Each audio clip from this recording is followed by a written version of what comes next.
Crimson Inquiry. Sherlock Holmes and the Blind Violinist's Murder. Winter of 1895 had descended upon London with a particular cruelty that Dr. John Watson would remember for years to come. Fog clung to the cobblestones like a living thing, swallowing gas lamps whole and reducing the great city to a maze of shadows and echoes.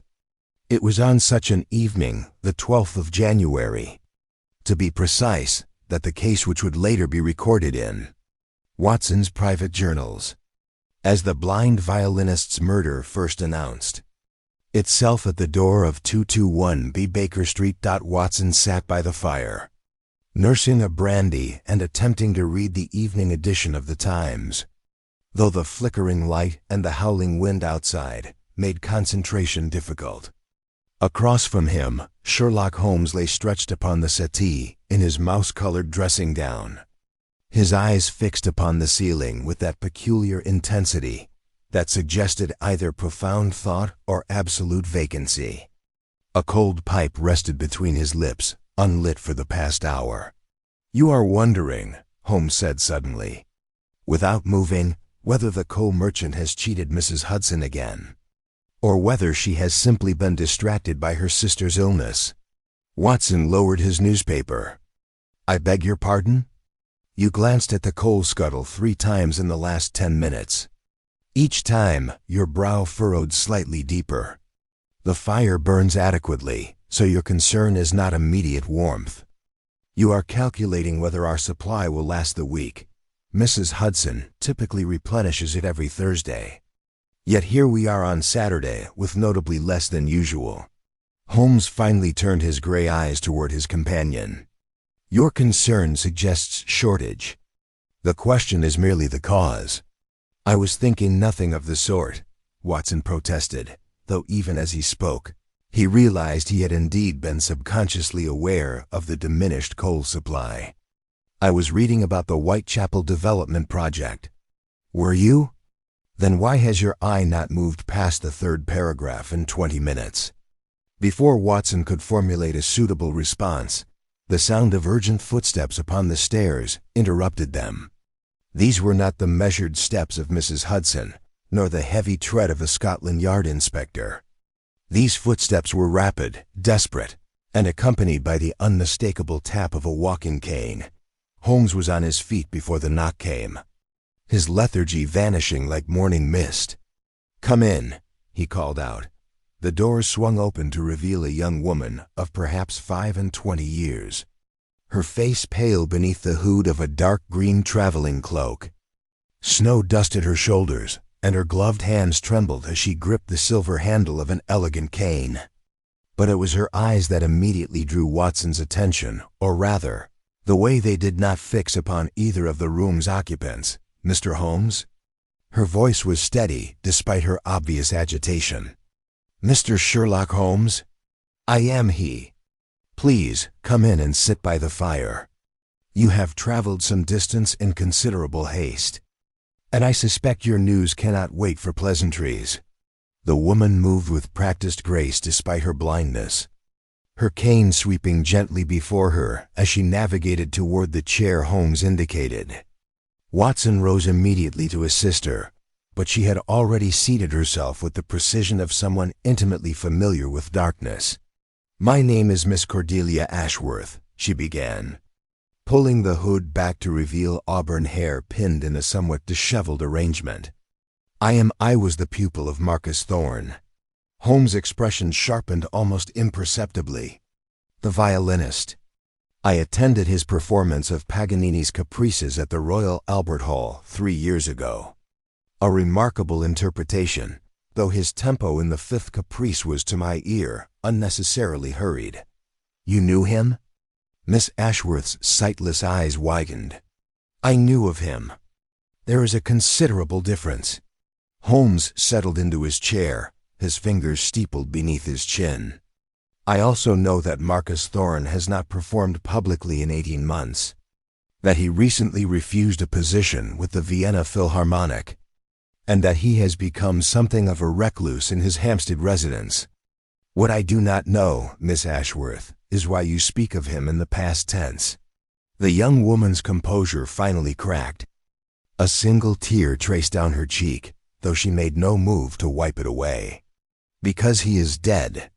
Mr. Holmes, murdered, and I am the only suspect." Watson leaned forward, his medical instincts warring with his fascination. The woman before them was clearly in shock, yet her voice carried an undertone of fierce determination that spoke of considerable inner strength. "Perhaps you should start at the beginning," Watson suggested gently. "When did this tragedy occur?" "Last night. Or rather, early this morning. The police believe it happened between midnight and 3 o'clock. Miss Ashworth's hands tightened in her lap. "I was there, you see. In the house. I have been living there as Mr. Thorne's student for the past 2 years. He was like a father to me." "And yet Scotland Yard suspects you of his murder," Holmes observed. "On what grounds?" "The manner of his death primarily." She drew a shaky breath. "He was found in his music room, seated at his desk. At first, Inspector Lestrade believed it to be natural causes, a heart seizure perhaps.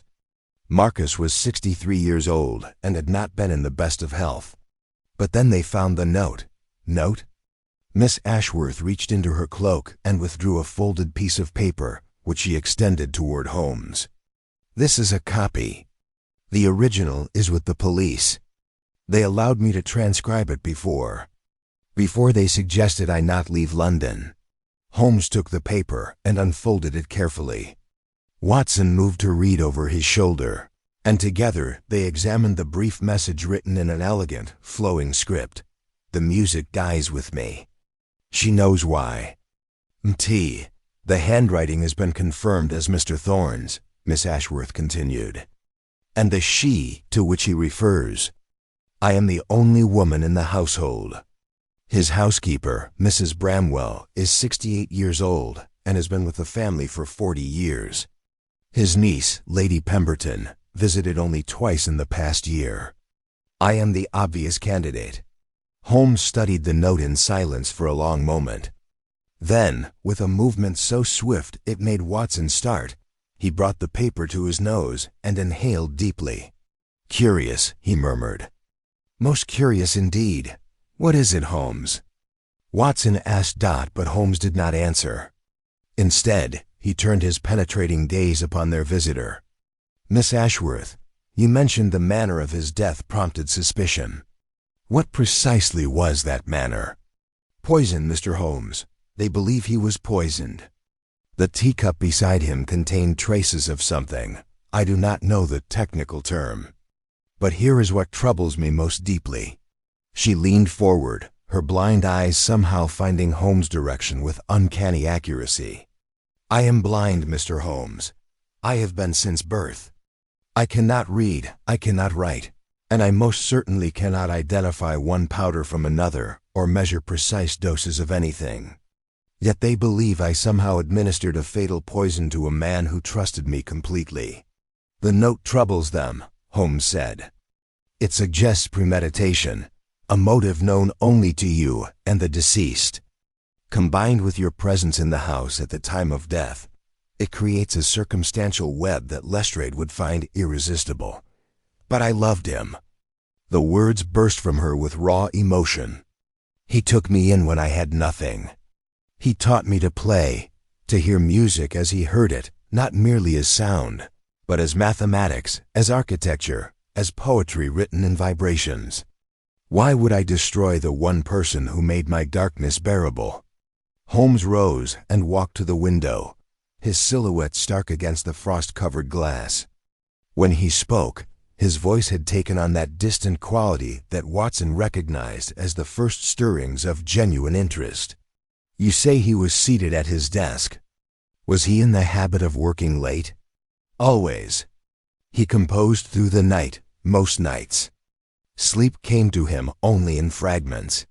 And the music room describe it to me. Every detail you can recall." Miss Ashworth's brow furrowed in concentration. "It is on the second floor, at the rear of the house. Large windows facing the garden, though Marcus kept the curtains drawn day and night. He said the light distracted him, though I suspect he simply preferred the atmosphere of enclosure. A grand piano dominates the center, a Bissendorfer, his most prized possession. His desk sits against the eastern wall, cluttered with manuscripts.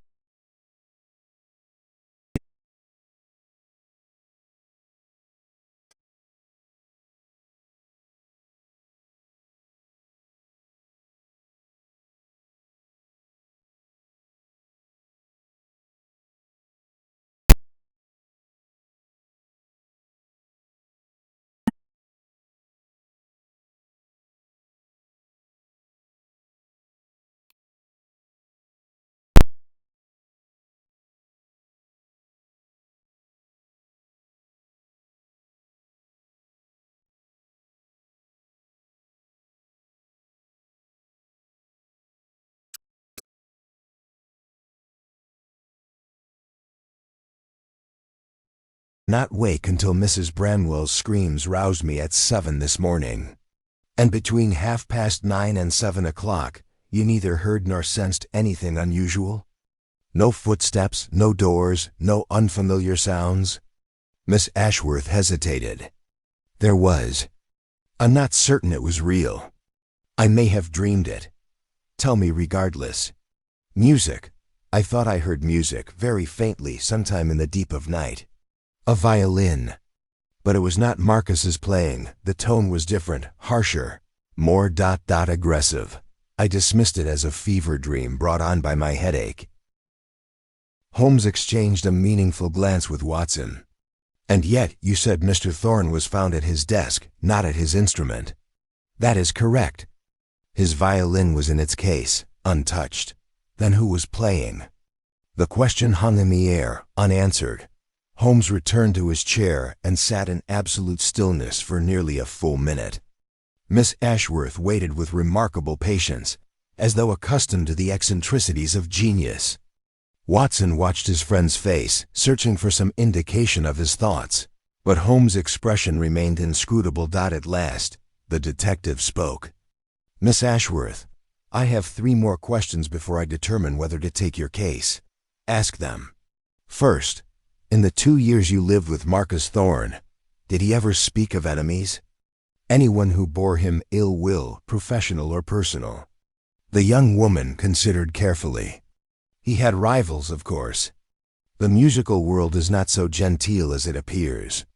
Henry Beaumont, the French violinist, had publicly criticized Marcus's interpretation of Brahms. There was also an incident with a former student, a young man named Elliot Crane, who was dismissed under unpleasant circumstances, and his brother, Arthur Thorne, with whom Marcus had not spoken in 30 years. But enemies who might wish him dead? I cannot say. Second, the Vienna Philharmonic position he refused. Did he give a reason? He said London was his home, and he was too old for new beginnings. But I always sensed there was more he was not telling me. In the weeks before his refusal, he received several letters that agitated him greatly. He burned them all without sharing their contents. Holmes's eyes glittered. And third, you said you are blind from birth, yet you transcribed this note with perfect penmanship. How? For the first time, a small smile touched Miss Ashworth's lips. My companion, Miss Helena Graves, read it aloud. I dictated to her, and she wrote. She waits for me downstairs, in fact. Mrs. Hudson was kind enough to offer her tea. Helena Graves. I shall wish to speak with her as well. Holmes rose abruptly, reaching for his coat. Miss Ashworth, I will take your case. But I must warn you, my investigation may uncover truths you would prefer remained buried. If Marcus Thorne died keeping a secret, that secret will not survive my inquiry. Are you prepared for that? I am prepared for anything, Mr. Holmes, except the gallows. I did not kill him. I swear it on everything I hold sacred. Then we have no time to lose. Watson, your coat and revolver. We leave for Hampstead immediately. Watson was already reaching for his medical bag. You believe she is innocent? Holmes paused at the door, his sharp features softened momentarily by something that might have been compassion. "I believe, my dear Watson, that we have stumbled upon a case far more complex than simple murder. A blind woman accused of poisoning a reclusive genius, a mysterious violin playing in the night, and a cryptic note that raises more questions than it answers." He smiled, and there was hunger in it. "The game, as they say, is afoot." The cab ride to Hampstead was conducted largely in silence, broken only by the rhythmic clatter of hooves upon frozen cobblestones and the occasional gust of wind that rattled the carriage windows. Holmes sat with his eyes closed, his fingertips pressed together in that characteristic pose of deep concentration, while Miss Ashworth stared sightlessly ahead, her face a mask of barely contained anxiety. Beside her sat Miss Helena Graves, a woman of perhaps 30 years with sharp, observant eyes and prematurely gray hair pulled back in a severe arrangement.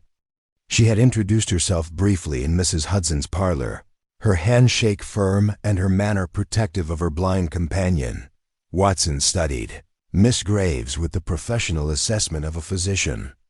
She was not a beautiful woman, but there was an intelligence in her features that commanded attention. Her clothing was modest but well maintained, suggesting a position of respectable employment rather than personal wealth. Most notably, she watched Holmes with an expression of wary curiosity, as though uncertain whether to view him as savior or threat. "You have been Miss Ashworth's companion for how long?" Holmes asked suddenly. His eyes still closed. Miss Graves started slightly at being addressed. 3 years this coming March. I was employed by her father before his passing, and when Cordelia moved to Mr. Thorne's residence, I accompanied her." "And your duties consist of?" "Reading correspondence aloud, assisting with daily tasks that require sight, accompanying her to public engagements. I am her eyes, Mr. Holmes, in the most literal sense." "Yet you do not live in the Thorne household." It was not a question, and Miss Graves' eyes narrowed almost imperceptibly. "I have lodgings nearby. I arrive each morning at 8 and depart after supper, usually around 9 o'clock. Last night was no exception." "So you were not present during the time of the murder?" "I was not. I learned of the tragedy only when a constable appeared at my door this morning to escort me to the house for questioning." Her voice carried a defensive edge. "I have already provided a full account of my movements to Inspector Lestrade." Holmes opened his eyes and regarded her with that penetrating gaze that Watson had seen reduce hardened criminals to stammering wrecks. "I do not doubt it, Miss Graves. I merely establish facts. You need not interpret inquiry as accusation." The remainder of the journey passed without conversation, and Watson found himself watching the transformation of London's landscape through the frost-rimmed window. The cramped, soot-stained buildings of the city gradually gave way to broader streets and larger residences, until at last they entered the leafy environs of Hampstead, where the wealthy retreated from urban chaos to enjoy the illusion of countryside. The Thorne residence stood at the end of a private lane, a Georgian manor of red brick and white trim that spoke of old money and quiet dignity. Even in the gray light of a January afternoon, it possessed an elegance that Watson found strangely melancholy. Perhaps it was the knowledge that death had visited these walls mere hours ago. Or perhaps it was the profound silence that seemed to emanate from the building itself, as though the house had fallen mute in mourning for its master. A police constable stood guard at the front gate, his nose red with cold and his expression one of profound boredom. At the sight of Holmes, however, he straightened immediately. "Mr. Holmes, sir. Inspector Lestrade said you might be coming. He's inside, in the music room." Holmes swept past without acknowledgement, his focus already consumed by observation. Watson followed close behind, noting the way his friend's eyes darted across the facade of the house, cataloging details invisible to ordinary perception. The front garden was immaculately maintained despite the winter season, with trimmed hedges forming geometric patterns around a central fountain, now silent and covered against the frost. A single set of footprints disturbed the light snow on the pathway. too large to belong to any of the women, and too recent to be of investigative significance, that Mrs. Bramwell met them at the door. A stout woman with silver hair and eyes swollen from recent weeping. She clutched a handkerchief in gnarled fingers and seemed to have aged a decade overnight. "Miss Cordelia," she said, reaching for the blind woman's hands with maternal tenderness. "I cannot believe they suspect you. Anyone who knew the master, who saw how he treasured you like his own daughter. It is monstrous, simply monstrous." "Courage, Mrs. Bramwell," Miss Ashworth replied softly. "Mr. Holmes will discover the truth." Holmes had already moved past this exchange, his attention fixed upon the entrance hall.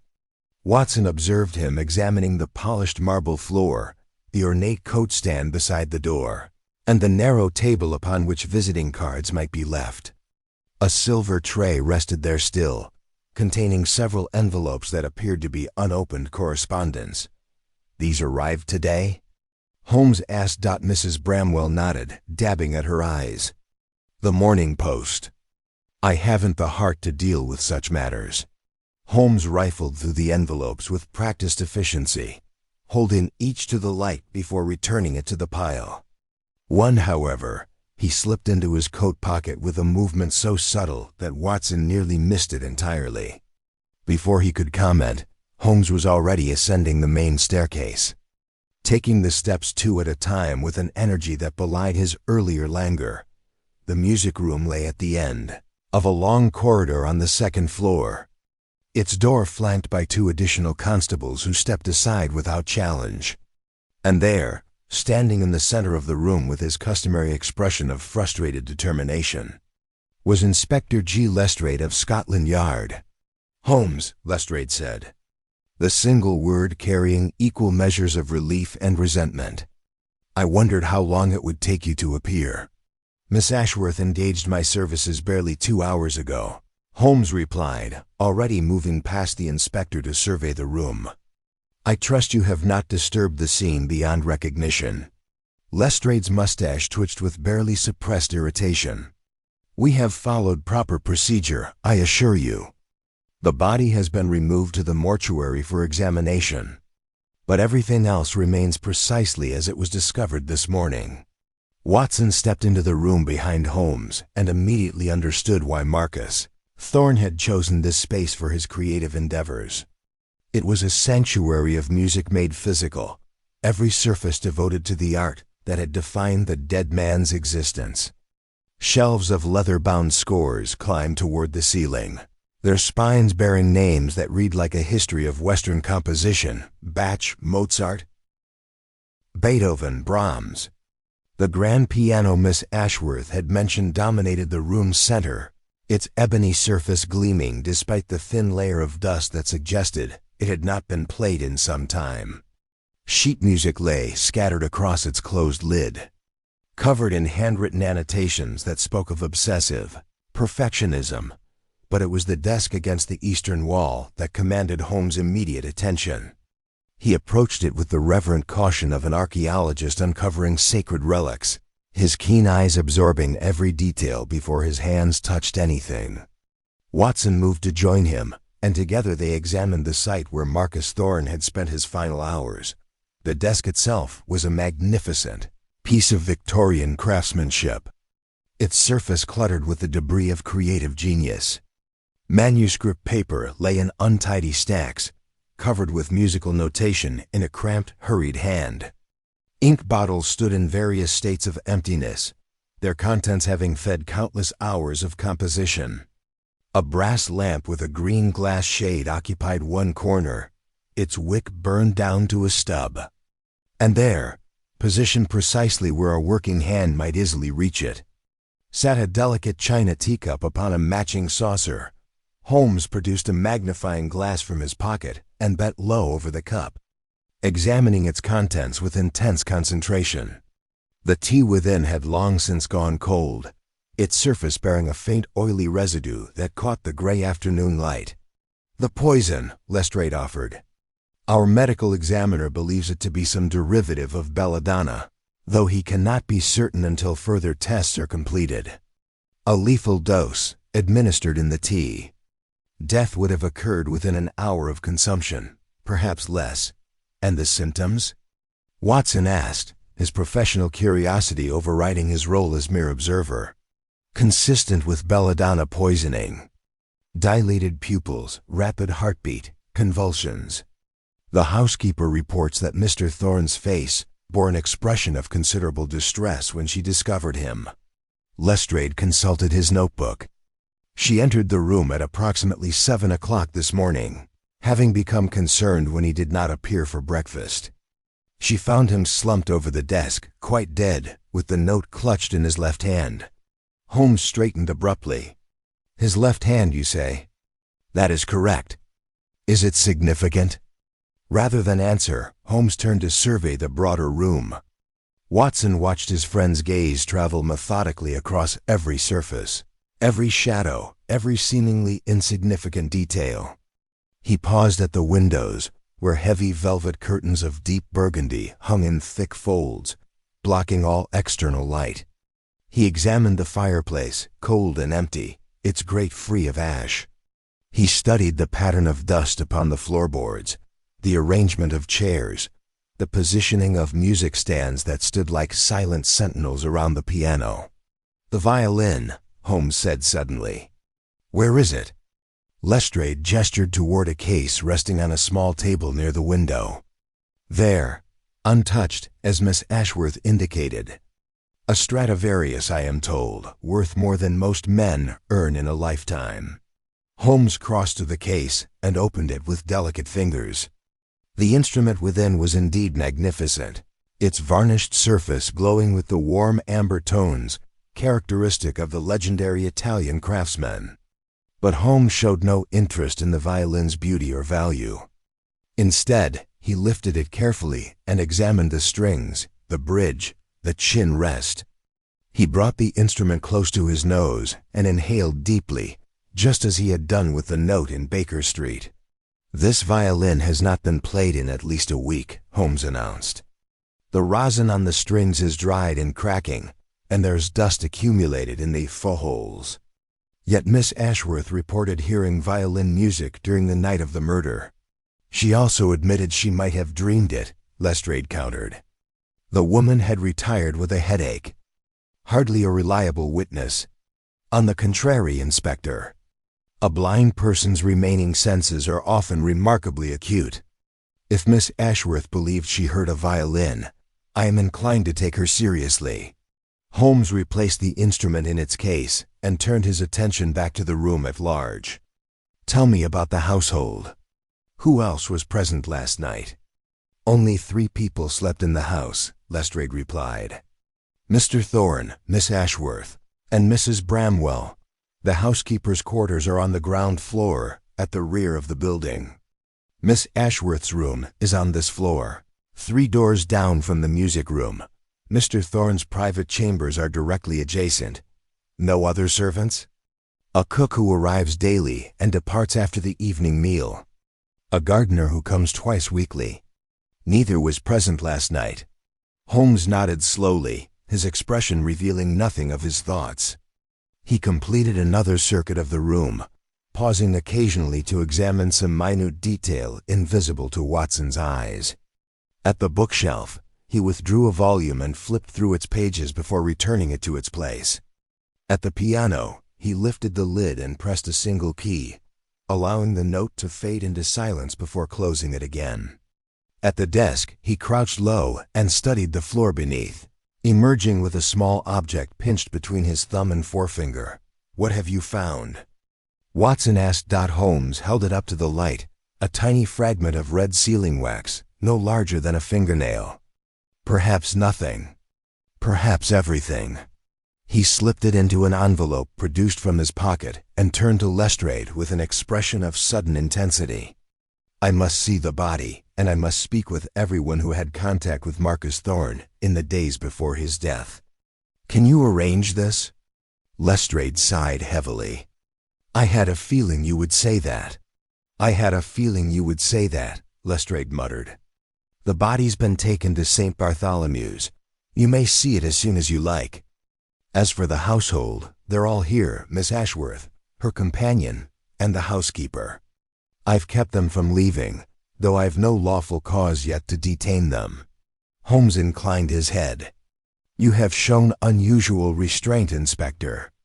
It will simplify matters considerably."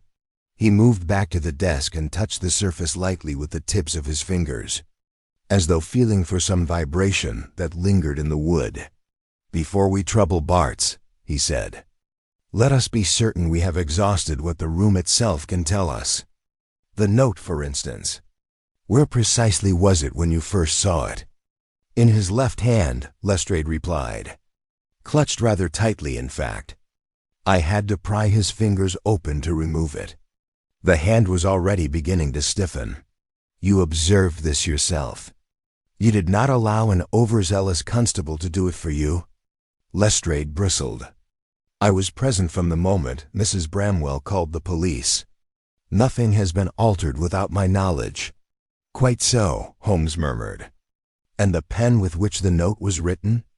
Lestrade gestured toward an inkstand near the center of the desk. Two pens lay across it, one steel-nibbed and the other a more expensive gold. Holmes examined both, then selected the steel pen and held it to the light. A faint smear of dried ink clung to the nib, still glossy. "Freshly used," he said. "Within the last 12 hours, certainly. The note was written here, at this desk, and recently." "Which supports my view," Lestrade put in, "that Thorne realized who had poisoned him and recorded the fact before he lost consciousness. Who else could the she be but the blind young lady who alone had his confidence and access to him at all hours?" Watson saw Miss Ashworth flinch at this crude summary. She had remained near the doorway, her hand resting lightly on Miss Graves' arm. The companion's jaw tightened, but she said nothing. Holmes did not even glance in their direction. "Your theory has the advantage of simplicity," he said evenly. "It lacks only motive, opportunity, and coherence. Beyond that, it is quite convincing." Lestrade made a sound suspiciously like a growl. Holmes turned instead toward the door. "This room, was it locked when Mrs. Bramwell discovered the body?" "No," Lestrade admitted. "The key was in the inside lock, in fact. Door standing half open when she came up this morning. She says she found it that way. And the windows?" Holmes approached the heavy curtains and drew one aside. The sash window behind it was firmly latched. A faint film of condensation had frozen along the edges. "Bolted from within when we arrived," Lestrade answered. "No sign of tampering. We've checked the ground beneath, no footprints, no ladder marks, nothing. And the height is considerable. It is not by the windows that your murderer came or went." "Nor by the chimney," Holmes said, casting a brief eye at the cold grate. "Very well. We have, then, a dead man in a room accessible only by its door, which was not locked, in a house to which only 3 women had legitimate access during the relevant hours. A pleasing little puzzle." "Pleasing for you, perhaps," Lestrade retorted. "I dare say it looks rather less pleasing from the gallows." Holmes ignored the remark. "Send in Mrs. Bramwell, if you please. I should like to hear her account in her own words, while the room is still fresh in her memory." Lestrade went to the door and spoke quietly to the constable outside. A moment later, the housekeeper entered, twisting her handkerchief between trembling fingers. Her eyes darted at once to the empty chair behind the desk, and her lips pressed together as if to choke back a sob. "Madam," Holmes said, with unexpected gentleness, "I regret that we must ask you to relive a painful morning. We shall not detain you long. Yesterday evening, let us begin there. At what hour did you last see Mr. Thorne alive?" "At 10 o'clock, sir," she replied, her voice rough with grief. "I took up his tea tray." "As I always do. This tray, describe its contents." "A silver tray with the family crest, sir. The china set, the white cups with the blue border. A pot of Earl Grey, sugar, a little jug of milk, and a plate of shortbread biscuits. I made it exactly the same every night. The master liked his routines. 2 cups?" "Yes, sir."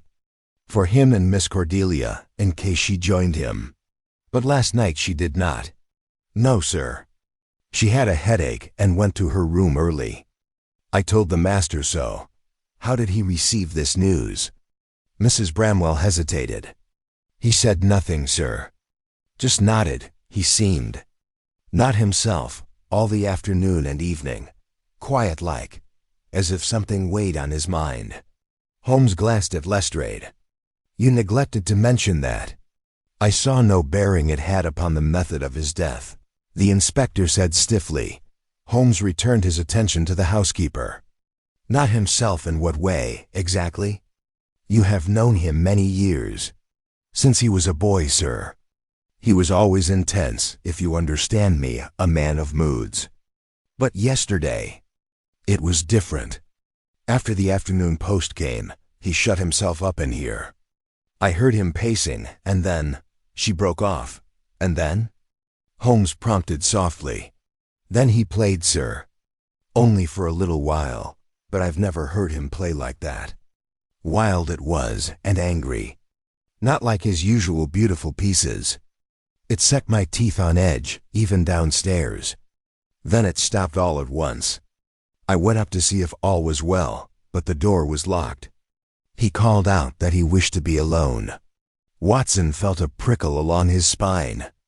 Miss Ashworth had spoken of hearing the violin in the night, yet Mrs. Bramwell placed this furious playing in the afternoon. You are certain this was yesterday afternoon, not during the night hours? Holmes asked. Oh yes, sir. It was just after 4. I remember because the butcher came with the meat at past, and I'd only just gone back to the kitchen. Holmes' gaze flickered briefly toward Cordelia. The blind woman stood very still, her head tilted as if listening not merely to the words, but to something deeper beneath them. Before the post arrived, Holmes went on, how was Mr. Thorne's mood? Quite ordinary, sir. He had his lesson with Miss Cordelia in the morning. They argued a bit over some passage. He was a hard master, but they parted on good terms. He even joked with her at luncheon. It was only after that letter came that everything changed. Letter? Lestrade barked. You did not tell me that. I didn't think. She wrung her hands. I mentioned the post, sir, but you were more concerned about who might have come to the house. Holmes' eyes brightened. Describe the letter, Mrs. Bramwell. It came with the rest of the afternoon mail, a small bundle. But this one, it stood out. Thick cream paper, red sealing wax on the back. There was a mark stamped into the wax, a sort of crest. I didn't see it clearly, but it looked foreign to me. Not like our English crests. And Mr. Thorne's reaction? He went quite pale when he saw it. He took it at once and came in here, shut the door. I heard no more from him for near an hour.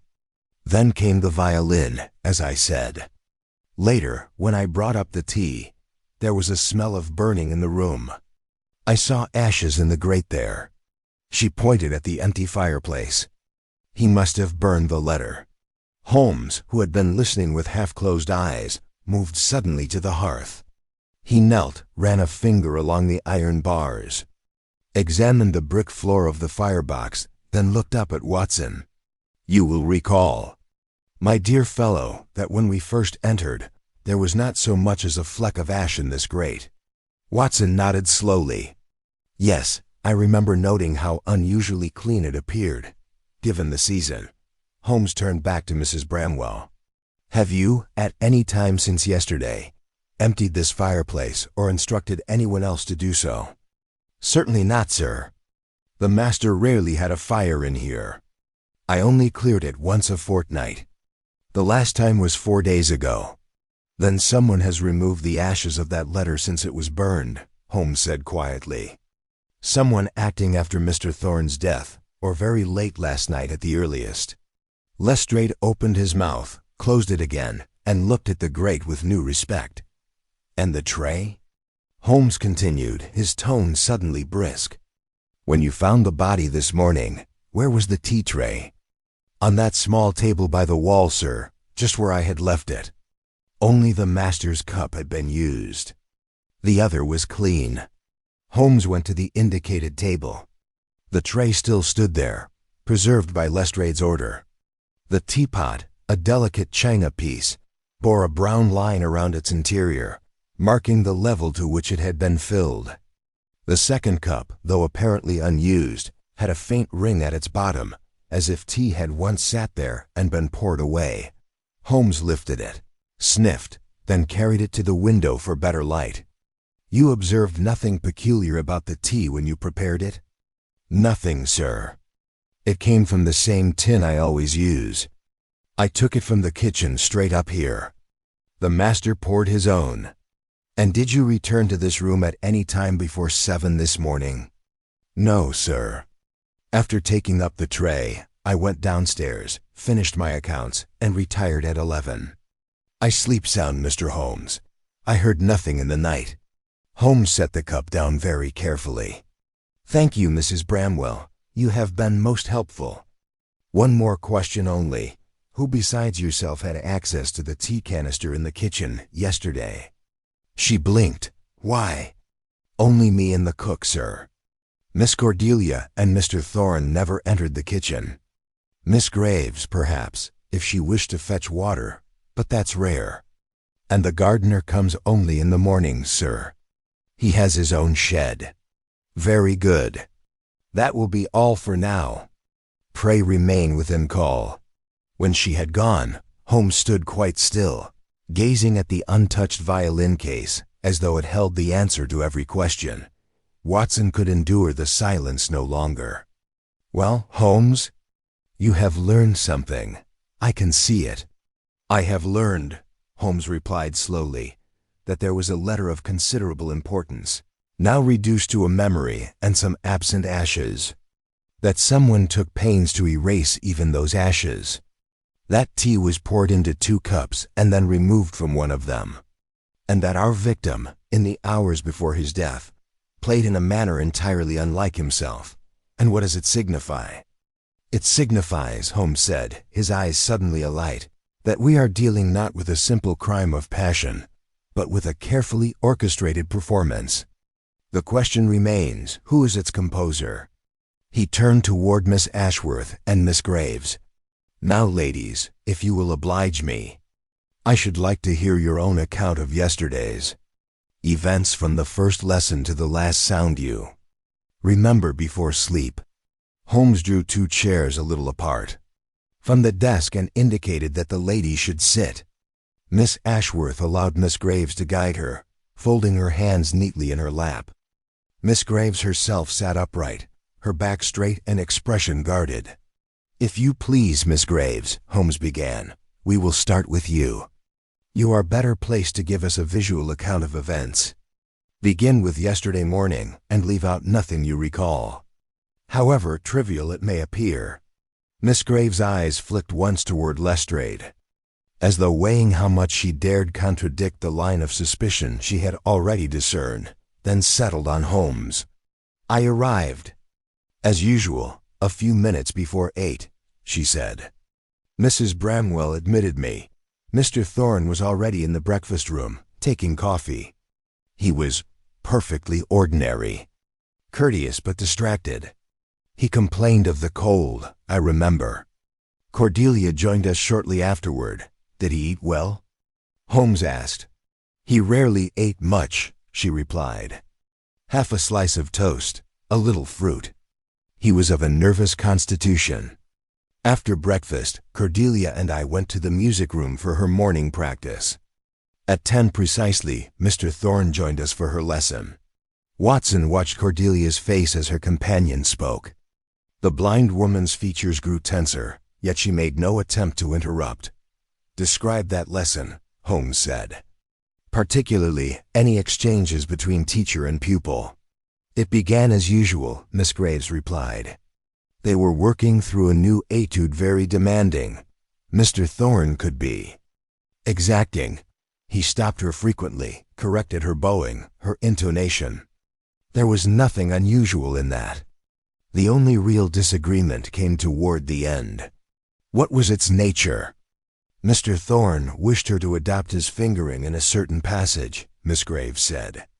Cordelia preferred another one suggested by a visiting maestro some months ago. She argued that it suited her hand better.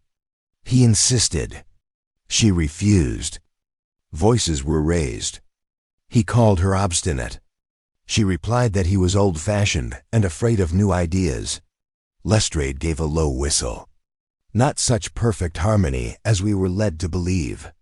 Cordelia's pale cheeks flushed, but she remained silent. "And how did the quarrel end?" Holmes asked, his tone neutral. "In an odd way," Miss Graves said slowly. "He was very angry, angrier than I had seen him. Then, quite suddenly, he laughed. A short, sharp laugh. He said, 'Very well, child, do it your way. The music will outlive us both, whatever we do to it.'" Holmes' eyes gleamed. "Those were his exact words?" "As near as I recall them." He glanced toward the desk where the note had been found. "Interesting. Pray continue." After the lesson, he retired to his own room for an hour. Cordelia practiced scales. I read to her a chapter from a novel. At noon we all dined together. He was quieter than usual, but not unkind. He remarked upon an upcoming concert he wished Cordelia to attend. Henry Beaumont was to play. A faint line appeared between her brows. He made some bitter remark under his breath when he spoke Beaumont's name, but I did not quite catch it. "Something about rivalry, perhaps," Holmes suggested. "Possibly." After luncheon, Mr. Thorne went out for a short walk on the heath. I remained with Cordelia. He returned around 3, brought in the post with him, and laid it on the hall table. I saw the bundle when I went down to fetch some paper for dictation. Holmes leaned forward. "You observed the letters closely?" "Not at first, but one caught my eye, a heavy cream envelope with red wax. The seal was unusual. I noticed it because the wax was darker than is commonly used, almost crimson. The impression in it looked like a serpent coiled about a lyre." Watson saw Holmes' hand, which had been resting lightly on the arm of his chair, tighten almost imperceptibly. "You are certain of that device?" Holmes asked softly. "As certain as a brief glance allows." "I am accustomed to noticing such things," Miss Graves added with a trace of pride. "Mr. Thorne employed me in part because of my attention to written detail. And you saw what became of that envelope?" Mrs. Bramwell brought in the tea tray for the afternoon and carried the post to Mr. Thorne at the same time. He was in the drawing room then. I saw his face when he opened the cream envelope. She hesitated. I am not likely to forget it. All the color left him. His hand began to tremble. He read the letter standing, then sat down abruptly. When I asked whether I should fetch water, he waved me away and said he wished to be alone. I took Cordelia upstairs. She could hear that something had distressed him. Holmes' gaze shifted to the blind woman. "You heard his voice change?" "Yes," Cordelia said quietly. "Even before Helena told me, I could hear. Tightness in his breath. There was a shake in his tone I had not heard before." Later, Miss Graves resumed, "I heard the violin. It was about 4 o'clock. I had gone to my small room at the back of the house to sort some correspondence. The sound came from here, the music room. It was violent. I have no other word. Furious runs, harsh accents. Not at all like his usual playing. It lasted perhaps 15 minutes, then stopped abruptly. Shortly after, Mrs. Bramwell told me he had locked himself in and wished not to be disturbed. Did you see him again that day?" "Only once. At supper, around 7. He did not eat, only drank a little wine and picked at bread. He seemed preoccupied, spoke little. He did, however, give me a letter to post." Holmes' head came up. "Ah, a letter. Describe it." "A single sheet, folded, in an ordinary envelope addressed to the Vienna Philharmonic Society. He dictated it to me in the afternoon, after the angry playing. I recall he hesitated over several phrases, then told me to copy it out fair and burn the draft. I did so. The final letter was short, simply a confirmation of his refusal of their offer, couched in polite terms. "And you posted it?" "This morning," she said. "It was too late yesterday. I placed it on the hall table last night, meaning to take it on my way home. In the confusion this morning, I forgot. It should still be there." Holmes' gaze flickered toward the entrance hall in his mind's eye. Watson recalled the silver tray of unopened post and the single envelope Holmes had quietly pocketed. "You left the house at what hour?" Holmes asked. "A few minutes after 9, Miss Graves replied. Mr. Thorne had retired to the music room again after supper.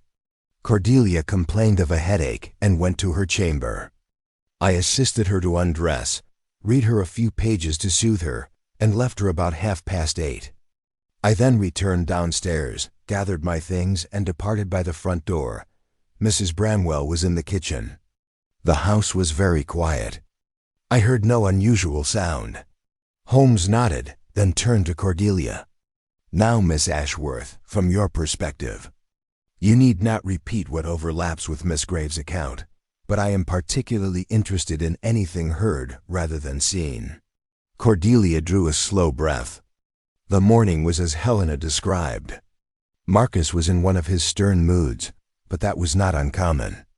Our quarrel over the finger ring. I have regretted it ever since.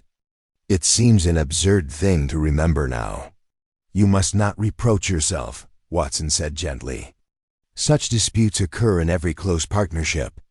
Holmes made a small, impatient gesture, though not unkindly. "In the afternoon," Cordelia continued, "after Helena took me upstairs when the letter came, I could hear Marcus moving below, his steps quick, uneven.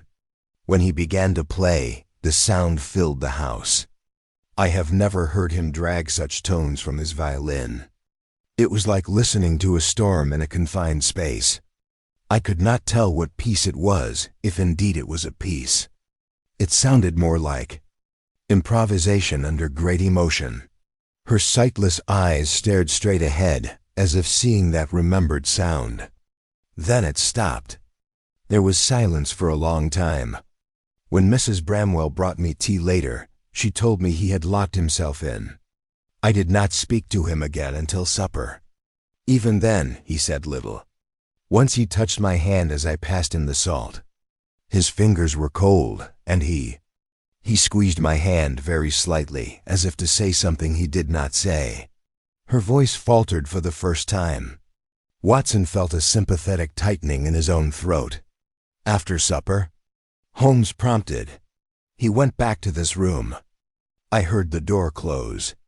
I practiced a little, but the headache grew worse. It was a strange sensation, more like a weight behind my eyes than true pain. Helena read to me until I grew drowsy. She left me at 8:30. I remember hearing the clock in the hall strike 9. After that, my sense of time grows confused. I slept, woke, and slept again." "You woke in the night?" Holmes asked swiftly. "Yes. I do not know at what hour. The house was very still, no traffic sounds from the lane, no distant carriages. It felt deep night. I woke because I thought I heard something." "The violin?" Watson suggested. Cordelia nodded. "Very faint, as if coming through several walls or from far away. Not the fierce playing of the afternoon quieter, but—" "Wrong. Marcus had a distinctive tone, warm, with a particular vibrato he could not keep from his notes, even in scales. This sound was thinner, more constrained, as if the bow were held too close to the bridge, or as if a mute had been clamped on. I told myself I was dreaming, and forced myself back to sleep." Holmes' eyes had taken on that faraway glitter that Watson recognized as the signal of some internal concatenation of facts. "You are certain it was from within the house?" he asked. "As certain as one without sight can be," she replied. "Sound carries strangely at night, but it seemed to come from above and behind my room from this direction." She gestured unerringly toward the music room wall. "Did you hear any voices?" Holmes continued. Any footsteps along the corridor? Doors opening, closing? No, only that faint suggestion of music. If it was real at all. Lestrade snorted softly. More likely some cart on the lane or a hurdy-gurdy in the distance. Hardly evidence, Holmes. On the contrary, Holmes said absently, his gaze fixed now on the empty violin case. To a blind person, sound is geography. Miss Ashworth's testimony is worth more on that point than a dozen cited witnesses. He rose suddenly and began to pace.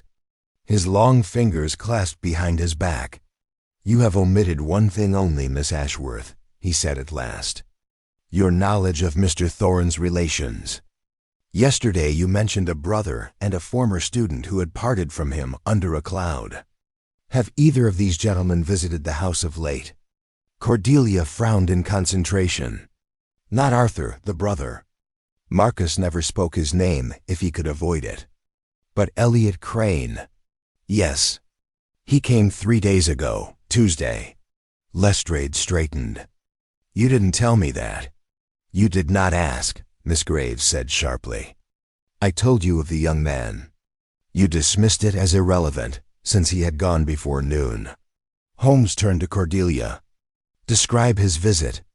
"I recognized his voice at once," she said. "He rang at mid-morning. Mrs. Bramwell showed him into the small parlor. I waited in the hall. Their interview was heated. Marcus refused something money, I think. Elliot spoke of injustice, of promises broken. At one point Marcus said, 'I will not have my name blackmailed. Not by you or anyone else.' Elliot replied, 'Then you may find others less scrupulous than I,' when he left. His footsteps were very quick, almost running. And you have not seen him since?" Holmes asked. "No. Did he carry an instrument case?" Holmes inquired of Miss Graves. "Yes," she answered promptly. "A violin case. Old, scuffed. I noticed because he handled it very protectively, even when agitated." Holmes' pacing slowed. A dissatisfied former pupil, a mysterious letter bearing a foreign crest, ashes that have been carefully removed, and a second violinist in the night, he murmured. "The orchestra grows more populous by the hour." He stopped abruptly, his decision evidently made. "Inspector," he said, "I have drawn from this house all that it can presently yield. The living have sung their parts. Now we must hear what the dead has to say. Be so good as to have a cab called. Watson, we go to St. Bartholomew's." Lestrade proved unexpectedly efficient in summoning a cab, and within a quarter of an hour we were rattling back toward the city through the biting air. The inspector sat opposite Holmes and myself. His collar turned up against the cold, and his expression set in a sort of mulish defiance. "You'll find," he said, "that the medical evidence supports my view as well as the circumstantial. Thorne drank his tea, was poisoned, and had just time to scratch down that line before the stuff took hold." "Neat and tidy." "Neat and tidy arrangements," Holmes observed, "are rarely the work of chance, Inspector. They are more often the hallmark of design." Lestrade sniffed. "You mean some villain helpfully posed the whole scene for our benefit, including making the poor devil swallow the tea?" "I mean nothing, yet," Holmes returned. "I merely distrust cases in which every element appears to march in step toward a single comfortable conclusion. They have an unfortunate habit of collapsing upon closer inspection." He lapsed into silence after that remark, his chin sinking toward his chest, though I knew better than to imagine his mind inactive. Once or twice I saw his hand stray to the inside pocket of his coat, where I had earlier observed him slip one of the envelopes from the Thorne Hall table, but he did not draw it forth. Lestrade, whose attention was fixed more upon defending his theory than upon Holmes's pockets, remained blissfully unaware.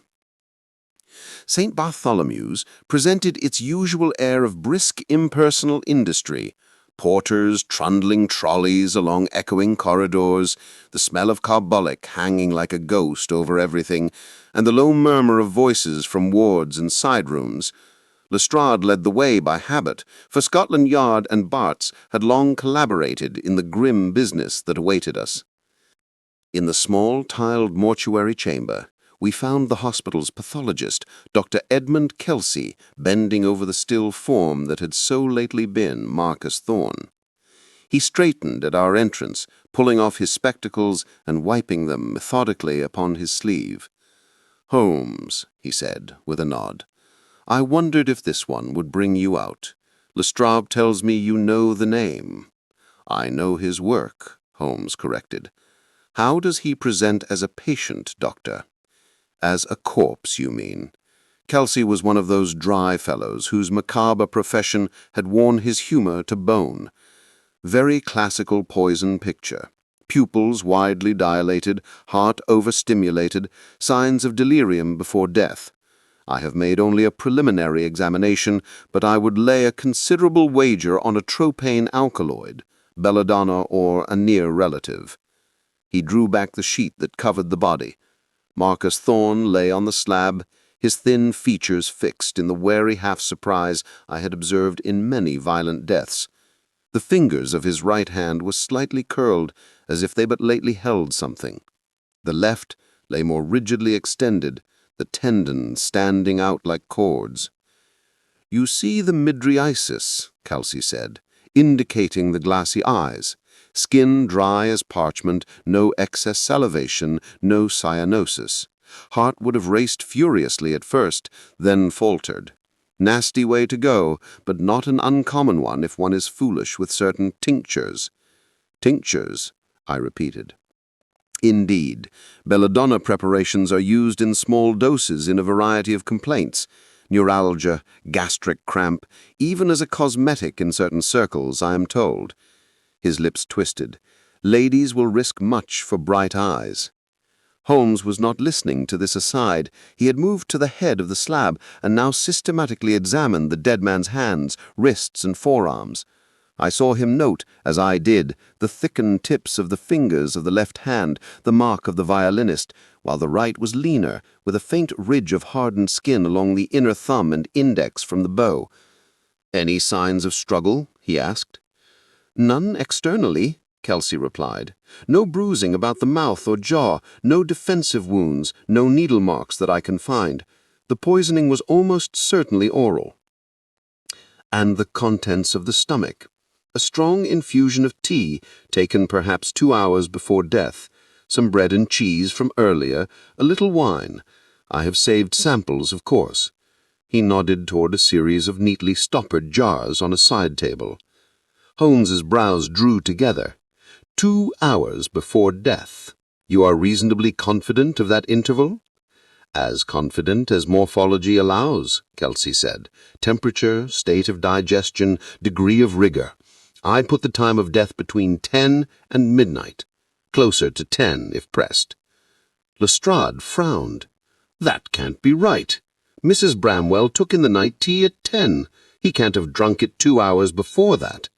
"Night tea," Kelsey repeated. "There were 2 services, an afternoon tea, which we may safely ignore, and the regular 10 o'clock tray. You fixed death before midnight, doctor, yet the inspector has been working upon the comfortable assumption of between midnight and 3. Kelsey shrugged lightly. "I did not give him that estimate. He appears to have formed it independently. I told him only that death occurred several hours before the body was found at 7. Lestrade's ears reddened. "Well, one works with reasonable suppositions. The man was alive at supper. It is natural to place the fatal act late. All right, then. So he drank his tea almost as soon as it came, was poisoned, and died around midnight. That leaves my theory untouched." "It does nothing of the sort," Holmes said sharply. "It confirms only that the belladonna entered his system not long after 10. The remainder is deduction, and, in your case, faulty." He bent again over Thorne's left hand, lifting it delicately. "Doctor, Would you oblige me with a little soap and water and a nail brush if you have one to hand?" Kelsey eyed an eyebrow, but complied without protest, bringing the requested items from a nearby sink. Holmes took them, and instead of using them immediately, produced his lens and studied the crescents of grime under the dead man's fingernails. "Observe, Watson," he muttered. "Dark residue of rosin and dust in the left, as one would expect. In the right likewise, though here," he pointed with the tip of the brush, "we have a faint trace of blacker material at the very edge of the nail. Ink, I fancy. He wrote something with this hand within the last 24 hours. "Naturally," Lestrade said impatiently. "He was a composer. His desk was covered in paper." "Undoubtedly, but it is his left hand that concerns me at present." He turned it outward so that the broad pad of the thumb and the side of the first finger were visible. To my unpracticed eye, they appeared no different from any other man's, or from the same hand on 100 other corpses I had seen in the course of my medical career. Holmes, however, uttered a soft exclamation. "Ha! Our little friend again." He dipped the brush in the water, worked up a lather, and with the greatest care scrubbed once across the ball of the thumb. A tiny particle came free and floated in the cloudy water. Holmes fished it out with the tip of his finger, placed it on a scrap of paper, and held it under his lens. To me, it looked merely red-brown and formless, but I saw by his expression that it confirmed something long suspected. "You have met this little friend elsewhere, I think," I ventured. "On the floor by Thorne's desk, certainly. It is of a piece, a twin, or near enough for my purposes." Lestrade peered vainly. "And what would that be?" "A fragment of sealing wax, crimson with traces of an impression. I should not expect you to perceive the latter without a lens, Inspector." "Very pretty," snapped Lestrade. "Wax in his study, wax on his thumb. He wrote a letter and sealed it. What of it?" "What indeed?" Holmes smiled thinly. "Doctor, you said there were no other notable marks." Kelsey hesitated. "There's an oddity. Not sure it's relevant. A faint discoloration about the lips, not cyanotic, as I said, but chapped, as if recently exposed to an irritant. Could be nothing. Could be that he dribbled a little of his tea." Holmes at once stooped to inspect the mouth. "Dry and fissured," he murmured. "Combined with the dryness of skin you mentioned. Did he habitually smoke?" "Not according to the housekeeper," Lestrade interjected. "She said he disliked the smell of tobacco." "Quite." Holmes straightened, his expression once more masked. "You will perform a full analysis of the stomach contents, Doctor, including a search for any agents other than belladonna." "I had intended to, though the atropine alone is sufficient to account for death." "Sufficient, but perhaps not solitary. When you have your final report, be so good as to send a copy to Baker Street as well as to the Yard." Kelsey waved a hand in assent. "I suppose you'll be wanting to see his clothing as well. It's in the next room." We followed him through a side door to a plain chamber where the dead man's garments had been laid out on a table. A well-cut but somewhat shabby evening suit, vestcoat, shirt, and cravat. Holmes went through the pockets first, finding only a handkerchief, a small stub of pencil, a watch, and a few coins. He examined the watch, a fine Swiss piece, with interest. "Stopped at 11:30, he noted. "It may have run down," Lestrade objected. "It may," Holmes agreed, "but the spring is not yet entirely relaxed. I should say it ceased within an hour of being wound or of suffering a shock. There is a bruise here, Watson, on the inside of the left wrist, slight but real." "A grip," I said. "Someone held him." "Hold or steadied him," Holmes said. "Imagine our victim already beginning to feel the effects of the poison, dizziness, confusion, disturbance of vision. He might stagger, catch at furniture. Another hand reaches out ostensibly to support him. The bruise is not violent, but it is there." "I see nothing in that inconsistent with Miss Ashworth," Lestrade said doggedly. She lies about not entering the room, goes in, gives him her tea. He feels unwell. Lestrade's lips compressed. You keep harping on those blessed ashes. They were not blessed, Inspector, Holmes returned coldly. They were cursed by the person whose message they contained. A message which somebody has taken infinite pains to destroy. He concluded his inspection of the clothing with a brief survey of the lapels and collar. On the left side he paused, plucked at a nearly invisible fiber. Gray wool, he murmured. Not from his own garments. The texture is coarser. A visitor's coat, perhaps. Interesting. He let it fall. That will suffice for now. Come, Watson. As we emerged once more into the corridor, Lestrade caught up with us. You've seen the body, the room, the household, he said. Where does it all lead, in your opinion? It leads, Holmes replied, drawing on his gloves, to the conclusion that someone other than Marcus Thorne wrote that obliging note, or at the very least, that its composition did not proceed in the simple fashion you imagine. It leads to a vanished letter whose echo we have seen in wax and in fear. And it leads to the unmistakable presence, within that house, of a second violinist at an hour when Thorne himself was almost certainly dead. Lestrade stared. You mean that Crane fellow? I mean nothing that I am prepared to state in a magistrate's court, Holmes said. Not yet. But I shall mean a great deal more, Inspector, when I have traced a certain crimson seal to its source. On the cab ride back to Baker Street, he was more restless than I had seen him in many months. He tapped his long fingers on the leather seat, hummed snatches of an intricate melody under his breath, and once, quite suddenly, broke off to laugh softly to himself. You have some theory. Holmes, I ventured. I have the outline of one, he said. It lacks only color and shading.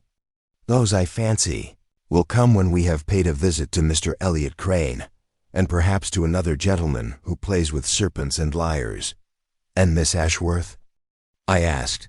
What of her immediate danger? For the moment, he said, his gaze on the fogged window, she is safer than she appears. The noose that hangs over her belongs in truth to another neck. The difficulty will lie in persuading Lestrade of the fact before that noose tightens. As we turned into Baker Street and the familiar outline of our rooms came into view, I could not shake the sensation that we stood scarcely at the threshold of the affair. The blind violinist's death, the silent house, the missing ashes, the phantom music in the night, all these seemed but the first bars of a theme, whose full development remained concealed. Holmes sprang from the cab before it had fully halted. Upstairs. Watson, he called over his shoulder. There are experiments to be made and a letter to be opened. Mrs. Hudson had already laid the fire and drawn the curtains against the failing light, so that our sitting room presented its most comfortable aspect when we entered. Holmes, however, gave no sign of noticing the domestic welcome. He went straight to the table by the window, swept aside a drift of newspapers with one arm, and from his pocket produced, with a conjurer's flourish, the objects he had acquired that day, the folded paper containing the red fragment from Thorne's thumb, and the envelope he had abstracted from the silver tray in Hampstead. You observed, Watson, he said, striking the match and lighting the lamp, that Mrs. Bramwell spoke of a thick cream envelope with crimson wax, bearing an unfamiliar crest. I did. I removed my coat and took the chair opposite him. You think this morning's post contained a second communication from the same source? It is not a matter of thought. It is a matter of comparison. He set the envelope beneath the lamp. Pray employ your eyes. It was, as he had suggested, of heavy cream paper. The address written in a small angular hand very different from the bold, sweeping script we had seen on Thorne's musical manuscripts. The envelope was closed with a blob of dark red wax into which a seal had been pressed. Even without my medical lens, I could make out the device, a serpent coiled upon itself, its head raised, encircling what was unmistakably a classical lyre. It matches Miss Graves's description, I said. A serpent and a liar. Precisely. And now our little friend. He unfolded the scrap of paper, upon which lay the tiny flake he had taken from Thorn's thumb. With a delicacy I could never hope to equal, he lifted it on the point of a penknife and placed it beside the seal. Then, drawing his lens from his pocket, he examined first one, then the other. Same composition, he murmured. Hard, brittle, with that particular minute granulation one sees in certain continental waxes. And here do you perceive this, Watson? This tiny crescent at the edge of the flake, smoother than the rest? I peered obediently.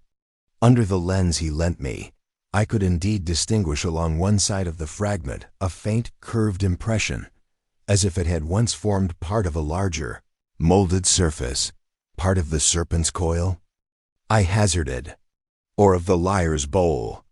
In either case, sufficient to satisfy me that our fragment and the seal were in intimate association very lately. He smiled slightly. Our absent correspondent may be remote in body, but his hand has been upon Marcus Thorn within the last 24 hours. He turned the envelope over again and considered it. You recall, Watson, that tampering with the mail is a criminal offense. I do indeed, I said dryly.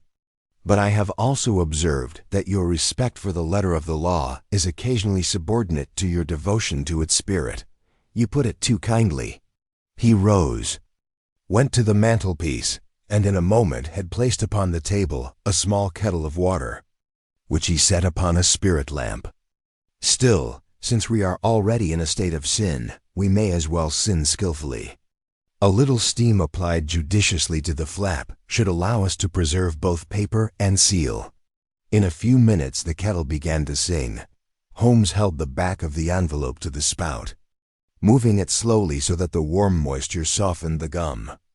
With the point of his knife he then coaxed the flap upward. I watched, not without a certain professional appreciation. It was the sort of delicate manipulation I associated more with surgery than with detection. There, he said at last, drawing forth a single folded sheet. You perceive, we have violated only the criminal's privacy. The Postmaster General may sleep undisturbed. He spread the letter upon the table and weighted its corners with whatever objects came to hand, a tobacco pouch, his cigar case, an ink bottle. Then he motioned me to his side. The handwriting within matched that on the envelope, small, precise and firm, with a certain foreign character in the formation of the capitals. It was dated from a London address the day before. My dear Thorn, your treatment of my last communication is of a piece with the rest of your conduct in this affair, impetuous, ungrateful, and reckless. To consign my letter to the fire may have given you a momentary sense of bravado, but it alters nothing of the facts, nor of the obligations which those facts impose upon you. You know very well to what facts I allude. The episode at the conservatoire, the broken promise, the ruined prospect of one whose only crime was to trust your honor due. You seriously suppose these will remain buried, should I choose to speak? You were a younger man then, and London is indulgent to genius. The Continent is less so.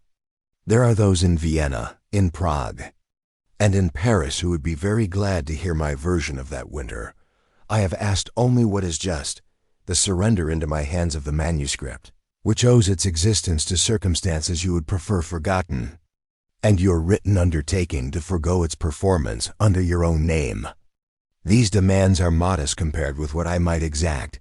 Let this then be my final word. On the evening of the 12th inst, at 10 o'clock precisely, you will attend my rooms, bringing with you the complete score and your signed renunciation. Failing that, I shall consider myself released from all obligation to silence. Do not flatter yourself that your new protégé is beyond the reach of the truth. Blindness does not protect one from knowledge. If anything, it sharpens the inner vision. Do not drive me to measures you will regret. Yours, etc. S. Beneath the signature.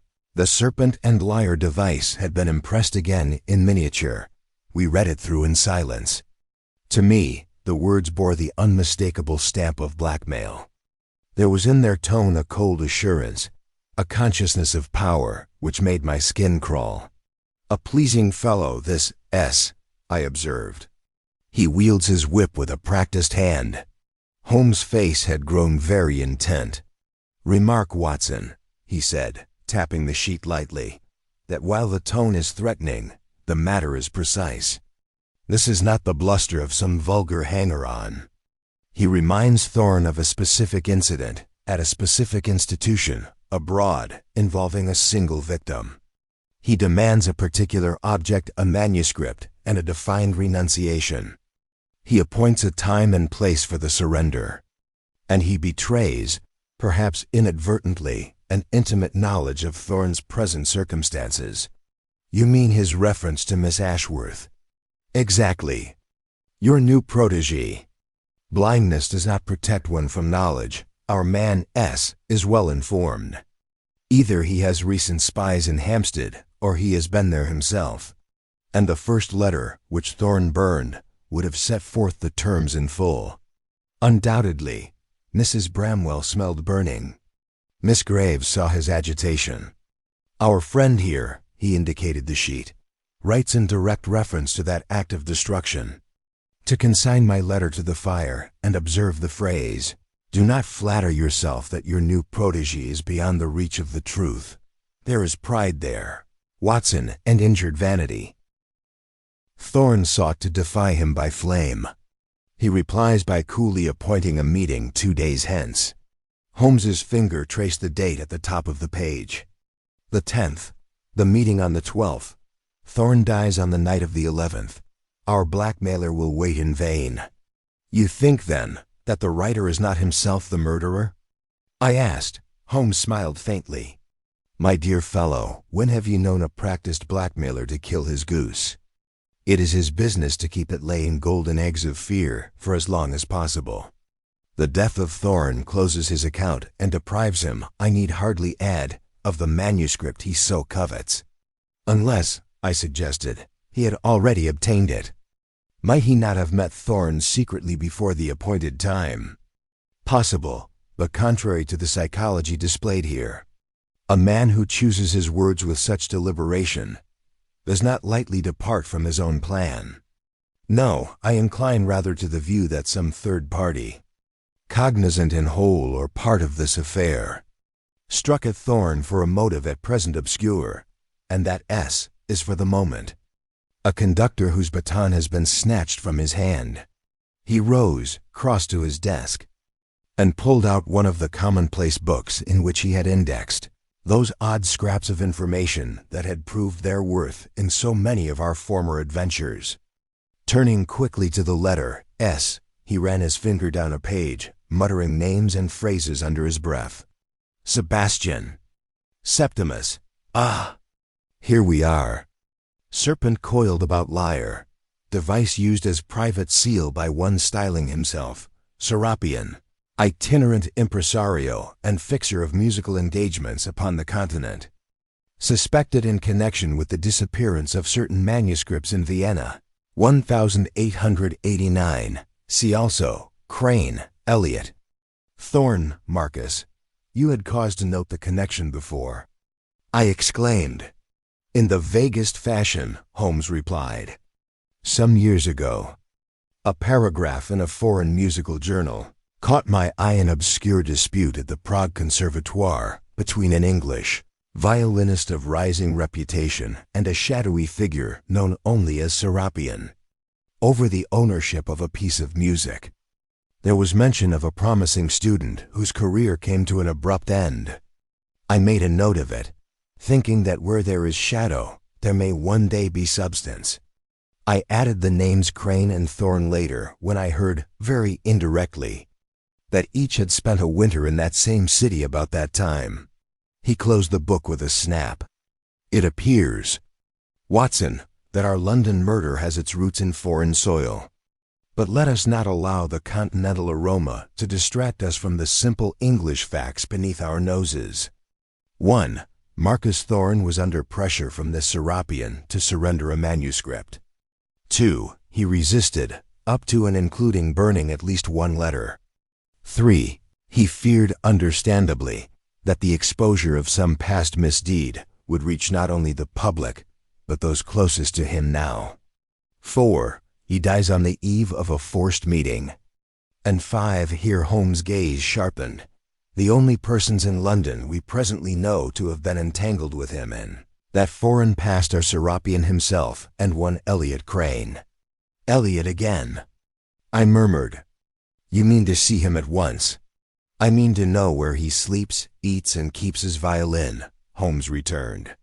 Whether the first see him tonight will depend upon the hour and upon Lestrade's goodwill. He moved to the mantel, pulled the bell rope, and a few moments later, Mrs. Hudson appeared at the door. Yes, Mr. Holmes? If you would be so good as to send a boy with this note to Scotland Yard at once. He scribbled a brief message, folded it, and handed it to her. Tell him there is sixpence if he returns with an answer inside the hour. When she had gone, Holmes resumed his seat but did not immediately take up pipe or violin. Instead, he stared at the letter from Serapion, which lay upon the table like a coiled threat. There is another point which should not escape us, Watson, he said at last. Our poison. You still believe Belladonna was the agent? Undoubtedly. But consider the method. A dose sufficient to kill a man of Thorne's build must either be administered in a single, heavily laced draught or accumulated over time. The evidence of Dr. Kelsey and of the tea in the cup suggests the former. Now who had both the opportunity and the knowledge to introduce such a dose into his night tea? The housekeeper and the cook, I replied. Possibly Miss Graves, if she visited the kitchen. And possibly, Holmes added, anyone who knew his habits well enough to tamper with the pot or canister earlier. We must not forget that a visitor might, under certain circumstances, be left alone in a room where such things were kept. You mean Crane could have— I mean nothing that we have not yet proved, he said quickly. Remember also the bruise upon the wrist, and the faint chapping of the lips. There is a scene, Watson, which plays itself before my mind's eye. A glass lifted, a sudden dizziness, a hand reaching for support, and another hand, not unkindly, taking the victim's arm. Poisoning is not always the act of an enemy in open hatred. It can be administered by one whose face the victim trusts. There was a knock at the door. Mrs. Hudson entered with a smudged urchin in tow and a folded paper in her hand. From the Yard, sir. The boy waited as you said. Holmes flipped the paper open. A brief smile crossed his face. Excellent. Lestrade has been obliging for once. Elliot Crane is lodging at a musical boarding house off the Euston Road. He is at home this evening, having no known engagement. He seized his coat. Come, Watson. We shall see what tune Mr. Crane plays when his strings are plucked. And if, by any chance, he wears a ring with a very particular device upon it, our little orchestra will become considerably more harmonious. The fog had thickened into a yellowish curtain by the time Holmes and Watson emerged once more into Baker Street. Cabs moved as dim shapes with lamps for eyes, and the air possessed that peculiar damp chill which seems to creep past coat and scarf, to settle directly in the bones. They hailed a hansom and directed the driver toward the Euston Road. Holmes sank back against the cushions, the Serapion letter secure once more in his pocketbook. For several streets he said nothing, his gaze fixed on the blurred procession of shop lights and street lamps beyond the glass. Watson, long accustomed to these periods of inward absorption, refrained from breaking the silence. At last Holmes spoke, more to himself than to his companion. Observe the economy of events, Watson. A single winter in Prague, and from it radiate. Years later, a ruined pupil. A haunted master, a foreign blackmailer. And now a corpse in Hampstead. You believe all threads return to that conservatoire episode. I would stake my reputation upon it. Men do not bind themselves so tightly to one another in mature life unless there has been some formative crisis in their youth. Thorne, Crane, and Serapion are linked by something greater than mere professional rivalry. You include Serapion in your triad with a confidence that suggests more knowledge than you have yet shared. Watson observed. Holmes smiled faintly in the dim light. Patience, my dear fellow. A detective's knowledge is like a chemical reagent. If added too soon, it can spoil the reaction. I prefer first to see what precipitate Mr. Elliot Crane will yield under gentle agitation. The cab swung off into a narrower, dingier street not far from the great terminus. Here the houses lost their respectable uniformity and took on that sordid, peeling aspect which speaks of hard use and harder economies. At Holmes' instruction, the driver drew up before a tall, narrow building whose lower windows glowed weakly through grimy panes. A weather-beaten sign announced, Mrs. Hargreaves' Select Lodgings, respectable gentlemen only. Within, a smell of boiled cabbage, dust, and cheap coal greeted them. The narrow hall was lined with hat pegs bearing a miscellany of shabby coats and caps. Somewhere above, a violin was being practiced with dogged persistence. The same bar of some etude repeated, faltered, and repeated again, each time inching closer to competence. Holmes gave Watson a brief, sidelong look. The hive, Watson. Now let us find our particular bee. A stout woman with a reddened nose and arms still dusted with flour appeared from a door at the rear. Her apron bore the stains of recent culinary effort, while her hair attempted, with limited success, to escape a net. "Rooms is full," she began mechanically, then paused as she took in Holmes' tall figure and keen eyes. Years of dealing with artistic temperaments had evidently given her some measure of discernment. "Begging your pardon, gentlemen. Were you wishful to see someone particular?" "Elliot Crane," Holmes said. "We are acquaintances of his in a professional capacity." Her expression changed at once. "Oh, Mr. Crane, quiet young gentleman. Pays prompt when he can, which is more than I can say for some as calls themselves professors. You'll find him in number 4, second floor back. He just come in not half an hour ago. You are certain of that?" Holmes inquired, with a sudden sharpening of interest. "Certain as I am of my own name," she retorted. "I was at the door when he knocked. Strikes 8 at St. Pancras, and in he comes with his fiddle under his arm, all wet with the fog. 'Evening, Mrs. Hargreaves,' he says, as polite as you please. 'Evening, Mr. Crane,' I says. 'You'll not be late tonight, I suppose?' 'No fear,' he says. 'I'm done playing for empty pockets.'" "An arresting phrase," Holmes murmured. "May I ask, Mrs. Hargreaves, whether his habits have altered of late? Later hours, new associates, that sort of thing?" She pursed her lips. "He's been more out of an evening this past fortnight. Before that, he'd stick with his books and his practicing. But work's work, and musicians can't be choosy.